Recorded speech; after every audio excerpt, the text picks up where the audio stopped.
How's it going, guys? And yes, as you could tell clearly from the title and thumbnail, I am here for a SummerSlam review.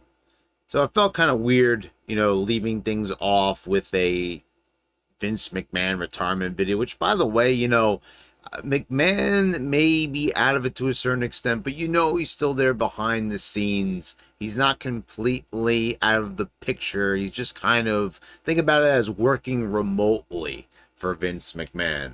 So, with that in mind, I wasn't planning on reviewing this show. I wasn't planning on even watching this show, to be quite honest.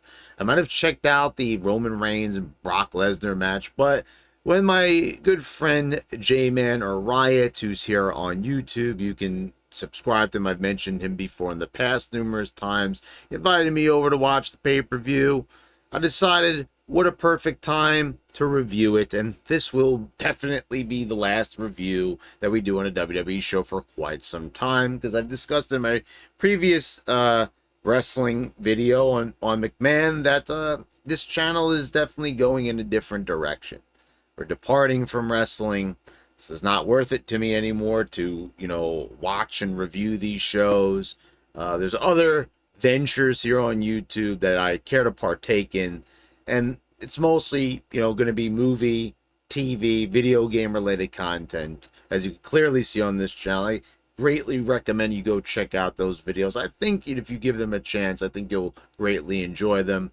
Definitely put more effort into them than even videos like this, to be quite honest. They take more to make, a lot more editing, a lot more, blood, sweat, and tears goes into that shit, to be quite honest.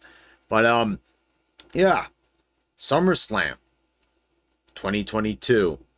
This was the show that a lot of people were expecting big things from Triple H, who's head of creative, and we did see certain things, but a lot of things seemed pretty much the same.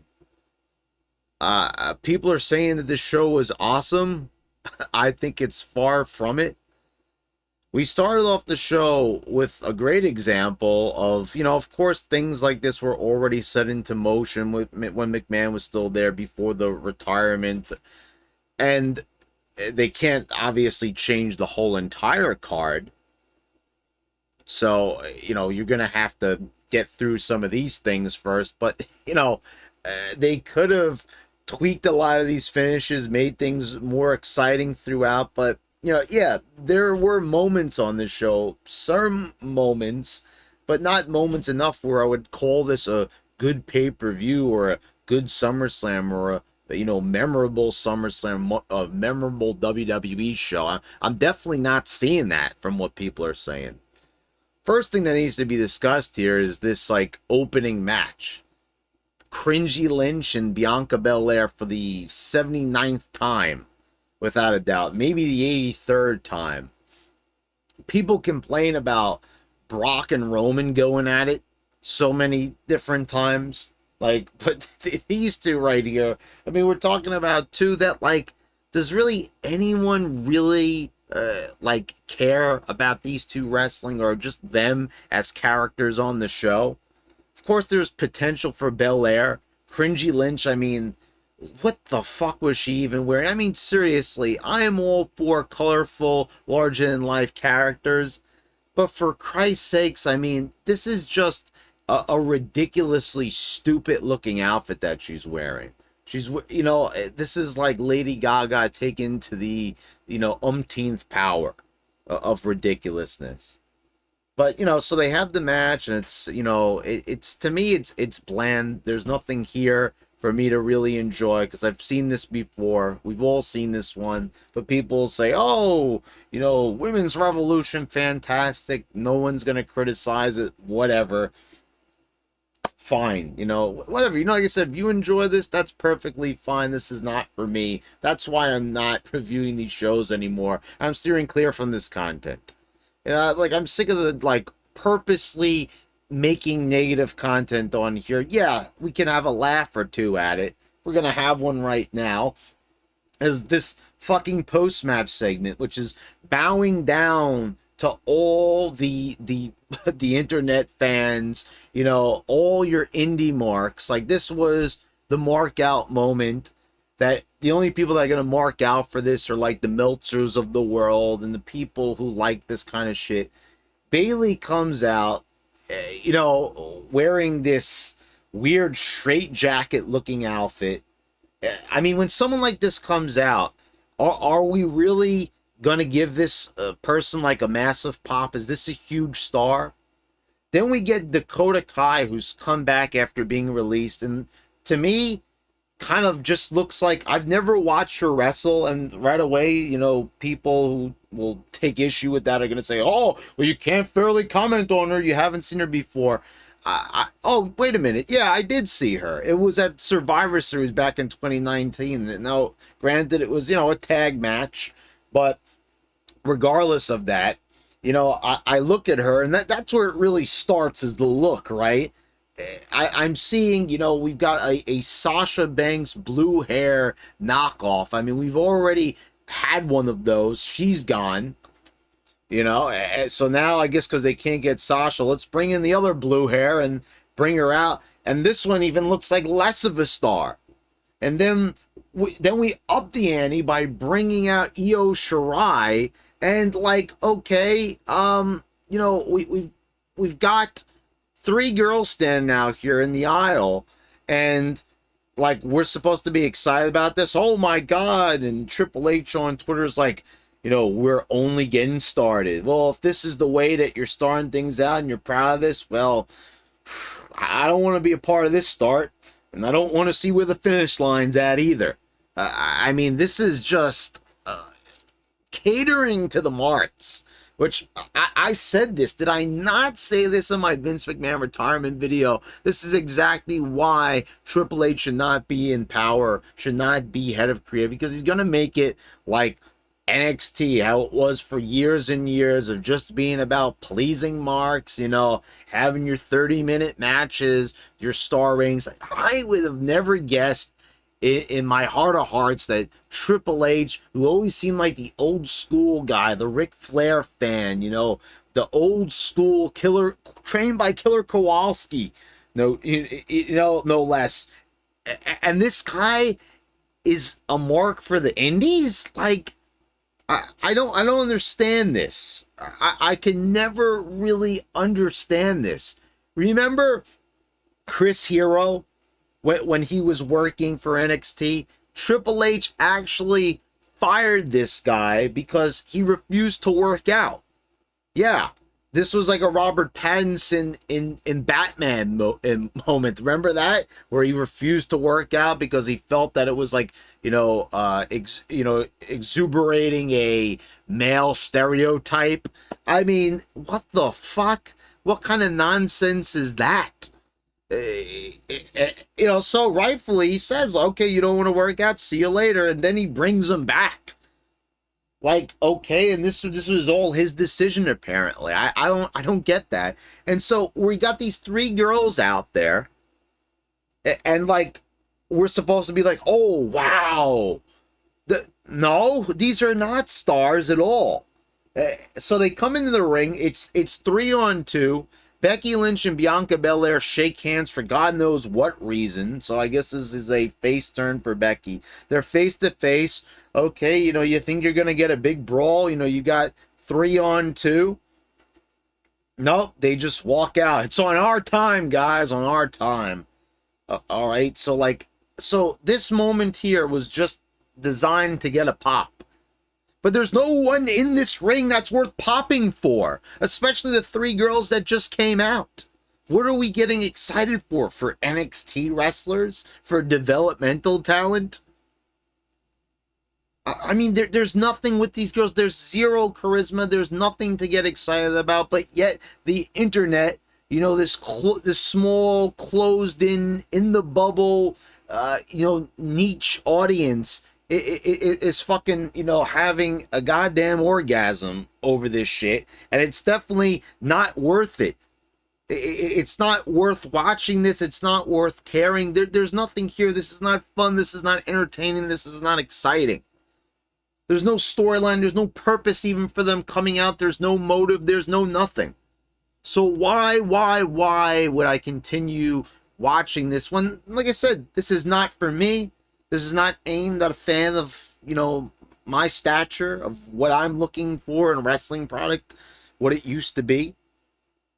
So, obviously this is what it was. It was an indie markout moment. That's what it was designed to be. That's what it set out to do, and that's what it accomplished. And that's not really accomplishing much. So, whatever. Now we're going to set down this path of just pleasing the marks, pleasing everybody on the internet. If anyone says anything on the internet, oh, this person should be pushed, they're going to push that person. So, get ready for a world of Dakota Kais. So we go down this card, and I mean, really, this was just a bunch of rematches from like Money in the Bank. I mean, we've seen all this shit, not just Money in the Bank, we've seen it 1,000 times. Talking about the opener, we've seen it. Theory versus Bobby Lashley, we just saw this one. And it has the same exact finish. It's same exact one. Then we have Jeff Jarrett, which, it's cool having him as a special guest referee. I'm a Jeff Jarrett fan. But they didn't really do anything with Jarrett as the referee that was even interesting. I get it. He's there to, like, enforce the rules because the referees were blowing the calls, in the past. So we've got the Money in the Bank match, which we saw was already a 20-minute match. Same spots we always see, all the different near falls and false finishes out the wazoo. And that's exactly what this one was. It was the same fucking match. Montez Ford hits the frog splash, it's a kick out. Oh, wow, big surprise. We've seen that one before countless times. We're going to follow the same exact formula. And we're supposed to get excited for this match that's following the same exact formula. We just saw the same thing. It's a repeat, and it's supposed to be SummerSlam, which, is arguably the second biggest pay-per-view of the year on the WWE calendar. So, then you watch Liv Morgan as she defeats Ronda Rousey in a controversial finish. They lift a Undertaker Kurt Angle finish, where there's a tap out and a pinfall at the same time, when in reality, Liv Morgan would get her fucking arm torn off by an MMA superstar like Ronda Rousey. I mean, honestly, you look at Ronda Rousey, you look at Liv Morgan, and this is not believable. This is laughable to think that this little girl could actually be in there with Ronda Rousey for 2 seconds. And, you could try to make all the arguments in the world that Liv Morgan is a wrestler first and foremost, and Ronda Rousey, is the MMA star, and she has to adjust to this world. Well, she's adjusted to this world for quite some time already. I think she... and it's the same thing. It's submission wrestling. So she should fucking be tearing her arm off. But somehow Liv Morgan is surviving Ronda Rousey long enough to hold her down. And is Ronda really going to be that stupid to, being a MMA, a real legitimate athlete, is she going to be really that dumb enough to, like, lay on her back like that for a 3 count? I mean, I know we've done it before. But, it's different when The Undertaker is 300 plus pounds and he's on top of Kurt Angle. It wouldn't be as easy to get up. So, what an underwhelming card, to say the least. So I'm saying, like, this is the great card that everyone is talking about. This is where all the excitement is at. Edge returns. I mean, how many times is Edge going to return am I going to get excited for? He was a face. Then he's a heel, and now he's back to being a face again. I don't get where my excitement is supposed to come in. Maybe I missed my cue, but I'm not going to get excited for something like this. Drew McIntyre's coming out, putting up his sword so the pyros could come off. I mean, this is where your former WWE champion is at. I know he's going to headline the Scotland pay-per-view. The Castle pay-per-view. So, but, I mean, what is he doing at SummerSlam? Isn't this the bigger event? And, he's just sitting on the sidelines, for this show? Okay, so, we go to our main event. And the main event, yes, was awesome. I did enjoy this main event. One could argue that perhaps maybe it was a little too much towards the end. I mean, after the fucking ring gets lifted up, you know, by the dump truck or the tractor rather, you think perhaps that this should probably be the end. I mean, but they're, constantly knocking Brock Lesnar down. I mean, you're really building him up as this big monster. I've never been that big of a fan. You know this from over the many years we've done these reviews. I've never been a big fan of just constantly hitting someone with stuff and they keep getting back up, keep getting back. I get it's Brock Lesnar, but man, they didn't even do that shit with Kurt Angle. Didn't even do that with like Eddie Guerrero or any of these other people that Brock Lesnar wrestled. Not even against The Rock. Yeah, okay, maybe, like 2 finishers or something like that, but we're hitting them with everything. I mean, okay, it was great to see that this wasn't just a match of spears and F5s. And so, yeah, like pretty much like all really, really minor complaints aside, this was a really genuinely great main event. I mean, holy shit. I mean, I wrote it on Twitter last night. How surreal was it to see the ring twisted up in that fucking angle like that? It's funny, Joe Cronin put it up on Twitter, and I had to laugh like about people sitting in the first couple of rows, like their view of this. They paid this money to see this show, and their view is blocked. Now, I know there's seat fillers, maybe some of them were that, but I mean, regardless, you're there live seeing this thing, a good moment's happening. One of the few exciting moments in this dull-ass dying product. And yeah, dying as far as quality, of course, not financially. You know what I mean? I've credited them numerous times for making great business decisions. I don't know, Vince behind the scenes, I don't know where it's going to go with Nick Khan and these great deals, if they're going to go south or really how it's going. But anyway, I mean, they're fishing. Well, hey, what's going on? I can't see anything. I mean, I just found that to be kind of funny. That was good perspective from good old Joe. But yeah, let me tell you, this was a pretty exciting match, and I really enjoyed what it offered. Austin Theory tried to cash in. He didn't officially cash in, so he still has the briefcase. So yeah, good main event, but am I really going to call a one-match show a good show? No, I'm not.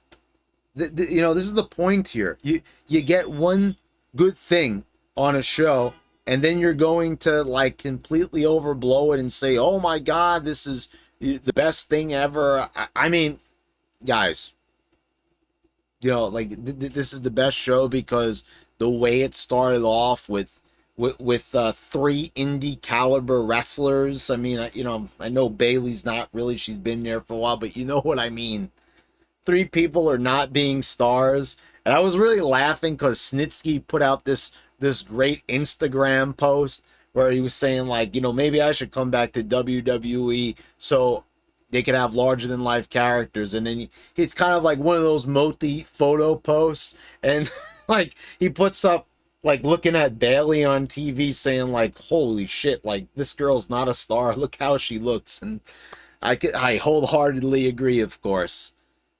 So yeah, not a great show, a good quality main event, but you kind of look at this show and you think like, what are we doing here to move forward? This is the new era, supposedly, but nothing on this show is really showing me that like there's a change on the horizon, that there's going to be quality storylines, quality characters. Because if Io Shirai and Dakota Kai, these are their ideas of characters that are going to lead the WWE into the future, like, no, sorry, that's why. So that's why I can't really have anything to do with this.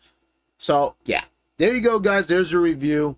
Hope you all enjoyed it. Like I said, this is pretty much the last wrestling review for quite a while here on this channel. So I hope you all enjoyed it. Please subscribe if you haven't already. Click the bells to get all the notifications when I post all my new videos. I want to thank all my patrons for your continued support. And guys, like I said, Hope you enjoy the future content that's coming out on this channel. Go back if you haven't watched all the other content. If you haven't been getting notifications on it, I greatly appreciate it. I think you'll enjoy all the other non-wrestling content on this channel. And I'll see you next time, guys.